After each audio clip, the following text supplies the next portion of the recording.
Sounds a bit Gnostic. Or like, yeah. But where does it say that in the historical evidence?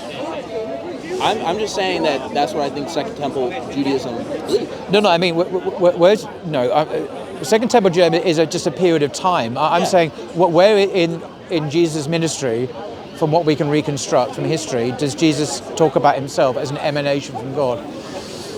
You mentioned Bart Ehrman. I mean, but let's do a Bart Ehrman historical critical method analysis. I'm just pointing with the idea that Jews believed in. Well, I guess Jews believed in lots of things. Some Jews worshipped Baal. Some Jews worshipped angels. Some worshipped their Metatron. Just because Jews did weird and wonderful things doesn't prove anything theologically, other than you quoted Deuteronomy, right? And you're quoting because that's normative. I'm saying that there are some things which, in the Torah itself, when God speaks and says, "Say, hear, O Israel, the Lord our God is one." This is the Shema. This is the creed of Judaism. That has extremely high stakes. It's like the Shahada in Islam. When do you think Deuteronomy? It's not equal to any random Jew may have done in history. This is the creed of Judaism. Well, that's my point. Deuteronomy was written. Sorry. When do you think Deuteronomy was written? Well, I'm assuming that it's written that. Well, that's a different question about the dating of it. Well, because if I would say if it was in the Second Temple period, right? Well, by definition, it wasn't. Well, because it was revealed to Moses. It's the first temple. Well, no one agrees that it was Moses. Okay. We're getting lost in the weeds here. Okay. Coming back to Jesus. Okay. Is your argument that Jesus thought he was God? Is that what you think?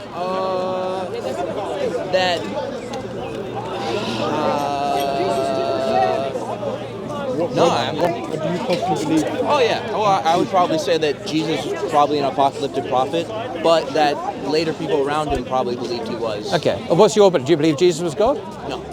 Okay, so we're both in agreement then? Yeah. Okay, so you're not a Christian then? No, probably not. Oh, you're not? Probably not, yeah, no. Probably not? Yeah. You're not sure? Okay. I mean, I would be probably more in like the Jungian Jordan Peterson understanding of religion. Whatever that is, I've never understood what Jordan Peterson actually said about religion or God. It's a mystery to me. Maybe that's the point. It's a mystery. Well, I would just say that just as evolution affects individuals, it also affects groups, and we can have ideas in our psyche of religious concepts. Okay, let me rephrase it. Do you believe in God? Yeah. Okay. Yeah. We're on firmer ground now. Okay. This is good. And you used to be a Christian? Jehovah's Witness. So I'd probably really be on the Unitarian point, yeah. Wow. And you left them, obviously. Yeah. May I ask why? That's quite interesting. I've never met an ex-JW before. Have you met an active JW? Yeah, lots, unfortunately. They don't talk to you that much. No, I met lots of them on my doorstep, but I've never met a former one, so yeah. May I ask why you left? Blood transfusions. Really? Gosh. Interesting. The prohibition of is quite strong. Yeah. Interesting. Is that really? I've read your work and I've watched a lot of your YouTube videos and I have a lot of respect for you. I've seen. I see. Like how you integrate with a lot of your academics. Yeah. Okay. I didn't realize you'd seen them. Okay. Yeah. Okay. Okay. Alhamdulillah. Well, that's very kind of you. Well, I invite you to look into Islam more. Okay. Yeah. I mean, my problems with Islam would be probably, why should we care about Muhammad, I guess. Okay, that's a good question. Yes. Right. Well, the reason I think is that Jesus said he was only sent to the lost sheep of the house of Israel. It's there in Matthew 15. The Quran agrees that Jesus was sent to the Jews. Muhammad, though, is sent to all of mankind as a mercy to all of mankind. So in fact, he is sent for you and me as Caucasians and Arabs and Chinese and whatever. Yes.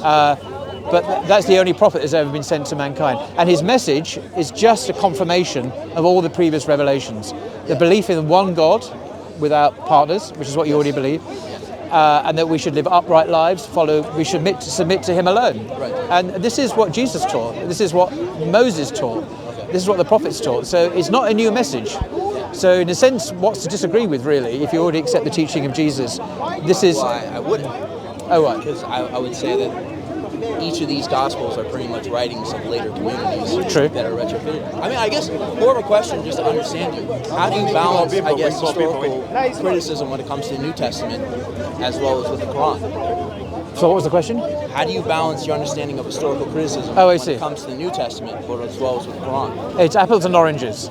It's a question of ontology. So, what is the Bible? I would answer it's a library of books written by many different people over 1,000 years or more, most of whose authors we don't even know who they are. Yes. Okay. And that tradition has been changed and reworked as well, as scholars will tell us. Yes. The Quran is a single book revealed to a single person in one moment of history. Of history, either it is what it claims to be, which is the actual speech of God Himself, or it's not. If it is what it claims to be, the actual speech of God, then it's not like a human composition that, say, Paul's occasional letters are, or much of the Old Testament, which doesn't even claim to be revelation. It's historical books and so on.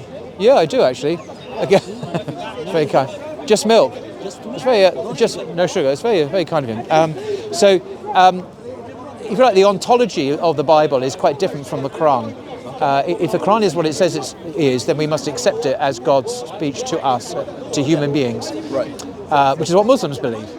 If it's not that, then it's just an historical curiosity. Right. So, but if it is what we believe it to be, then you can't just treat it like any other text. And the historical critical method, one of its premises or assumptions, is that we must view every text, be it the Quran or the Bible or whatever, as like any other text. We view them all in the same way. That's not an assumption that Muslims can accept, because we believe the Quran, as it claims to be repeatedly, is the actual speech of God Himself. In which case, we can't subject God to historical criticism. Well, in that sense. I mean, it is in Arabic, right? Yes. So we could do a historical criticism, right? That is a This is true. No, right? okay. I should caveat what I'm saying. I made a very bold statement, but I want to caveat what I've said. There are some aspects of the historical critical method which are fine and not a problem. Right. So, for example, you could look into the chronology of the surahs, for example, because they're not in chronological order. They're in order of length, apart from the first one. So Surah Baqarah is the longest, and the second longest, and the third longest, pretty much. You could look into their chronological sequence. That you could do that. You could look at the historical cultural context of the Prophet in Arabia. You could understand a bit more about the groups he's addressing, the Jews or the Sabians or the people of the book or whatever. You could look at the linguistic aspects of it in terms of understanding the semantics of it. There's an awful lot you could do.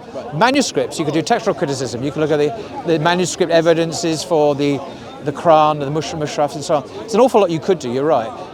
But one of the assumptions of the HCM, which is not acceptable Islamically, I think, is we must assume that the Quran is in effect a human composition. And that's where we would draw the line, because it's a category mistake. Well, okay, where's the balance in that, right? Because how I understand is that an angel spoke to Muhammad, right? And then Muhammad dictated agreements, right? So we have God's concept, and then that's transferred into a human concept that he's writing onto a page. Well, no, he didn't write anything, Muhammad, but he memorized it. But he did actually, obviously, the Quran means recitation. So the other thing is, unlike the Bible, another difference. The Quran was originally, and primarily still is, an oral recitation. Right. It's memorized literally by millions and millions of people in their hearts. So if every physical Quran disappeared from the earth today, it wouldn't really matter, because we would still know what it says. And it's been memorized mutawatir massively through mass transmission right back to the beginning. The Bible's not like that. No one's ever memorized the whole Bible. It's impossible. It's millions of words. What about Jews? I mean, isn't the oral tradition from But, I mean the Christian Bible. Okay, okay, But and also it's which Bible. There are different, not just translations, but there are different canons. The canon is like an authoritative list of books, and so the Jewish canon is different from the Christian canon and other canons. Don't Muslims disagree on, I guess, hadiths? Yeah, but not on the Quran. We all agree there's 114 surahs or chapters of the Quran. It doesn't matter what kind of Muslim you are. We all believe that. There are the normative tradition in Sunni Islam, and Sunni Islam is the mainstream 90% of the world. We do have some collections of hadiths which are a gold standard, so like Bukhari and Muslim, and there are about 6 canonical collections. But there are a lot of fakes out there, a lot of forgeries, and this has always been known, and that's why Bukhari, for example, created his Sahih Hadith. These golds, these are absolutely reliable, authentically, rigorously tested with a great isnad and so on. But there are forgeries, and we've known this. There's always been an issue, but it's not stopped us having authentic hadiths. I have seen a movement of Muslims trying to reject all hadiths and be only Quranists. Is that? It's not. That's a non-starter. It's completely, non-starter? Okay. Absolutely. You can't. Okay. The Quran itself asks us, invites us, tells us to follow the example of the Prophet, to obey his teachings, to follow his teachings. Well, we can't do that unless we have the teachings that he gave about how to interpret the Quran. And if you don't have it, then we end up with some very un-Islamic teaching as well. That's why they're trying to push it. You've got to. They're trying to remove these. Yeah. Well, I'll give you an example of why we must read. The normative Islamic position is we read the Quran through the Sunnah of the Prophet, through his prism. That's how we interpret it. So, to give an example, it says in the Quran that if a thief steals something, you cut off their hand. But in practice, that doesn't happen quite so quickly like that. And why is that? Because the Prophet himself, who is told by God to teach the Quran, tells us that whatever is stolen has to be of a certain value. It can't be in the public realm. Power, they will cut. If there are lots and lots of caveats and qualifications, which make it in practice, thank you very much, not something that will happen very quickly and very easily. So if you just had this rule about cutting off a thief, then a child who stole a sweet would have their hand amputated, and that's never happened in Islamic history. So, the passage doesn't say that. It says a thief has their hand cut off without any qualification. But that's not the Sharia. The Sharia is based on the Quran and the Sunnah, and there are lots of further specifications and details about how to implement this teaching. It's the same with the other punishments for, say, fornication or adultery. It's not quite. Can I ask you a question, please? Okay. Well, I'm talking to this gentleman. I'm chatting to this gentleman, actually. Yeah, he will listen. Can I ask you a question? Okay. Yeah? Yeah? Okay, just one. You don't like? Well, I suspect we're going to get into. I suspect you're going to. Given your attitude so far, I suspect you're just going to attack and be not having a good conversation with this guy. Do you believe that we are from Adamani? Yeah? Are you a Muslim? I don't believe. Well, what is your faith? I don't Oh, you're an atheist. We are. No, I am a scientist. No, your beliefs. I am a scientist. You could be a Muslim scientist or a Christian scientist or a Jewish scientist. Oh, so you're an atheist? Belief makes you stupid. Oh, you are. Okay. Well, it's lovely talking to you. No, You've now just insulted people who have. You just insulted Are people. we from Adam and Eve? I believe in Adam and Eve, absolutely. Yeah, but how about horses? Are they? Did they have their own Adam and Eve? Okay, I don't understand your question. No, I mean, okay. This is the method of creation. Adam and Eve are human. How about horses? Well, I Do don't they know. have their own Adam and Eve? How about ants? How about mouse? How about I have cats at home. Oh, that's very kind of you. I'm very happy with. No, it's very sweet of you. The tea is amazing. Thank you. I really appreciate it. No, I don't have any. Okay, no worries. No, No, I'll give it to someone. You're very kind. I Thank mean, you very much. Religion makes you stupid, and then people fight. See, I knew you'd And engaged it's him, very that he'd be dangerous. insulting. I just And sensed very it, dangerous. which is why I was reluctant No, to my talk friend, it. You're going to be you rude. don't tell me I am You're stupid. very You don't rude. tell me I'm No, you stupid. just That's said not we're an stupid. No, you come here, you have to be offended. If you're not offended, if you don't get offended, you never learn. I don't think we're going to learn much from you, Prepared to be sir. offended. Really, we're not going to be learning much from you, sir. I'm afraid. No, I'm just asking a question. How about Anyway, horses? Do I- they have their own Adam and Eve? Anyway, what's your name, by the way? Trey. Nice to meet you, sir. And so He gave up. I did give up with you. Yeah, I gave up with him. Yeah. No, I just sensed that he was going to be like that, and he was. Hey, presto. If people were to read the Quran without the Sunnah, not only does that go against what the Quran itself says we should be doing, it's not what the Sahaba, the companions of the Prophet, did. They took the Prophet's teaching very seriously when it came to interpreting the scriptures and applying the law and all sorts of things. So this is a modernist kind of weird heresy that has only really come about in recent years, and has no credibility, and we should just reject it. The idea of ignoring the teaching of the Prophet, I mean, God sent the Prophet to teach, and therefore we should listen to it rather than just ignore it. You know Daniel Chikitu? Yeah. Yeah, so he had a discussion with, I guess, a scholar who was pretty much trying to be a Muslim and reject all. Do you know who that was? I suspect I do know who it is, but do you remember his name? I don't. You can literally look up Daniel Ejiketu, I know liberal Daniel. scholar, Yeah. and you'll see like the debate back and forth. There are some modernists who are quite anti-Hadith, and I think you see, there are some Muslims, unfortunately, who are very impressed with the West, particularly secular morality and secular values. Yeah. And because the West at the moment thinks it rules the world, life is a lot easier for some people in their minds if we just accept what the West says about LGBT or whatever.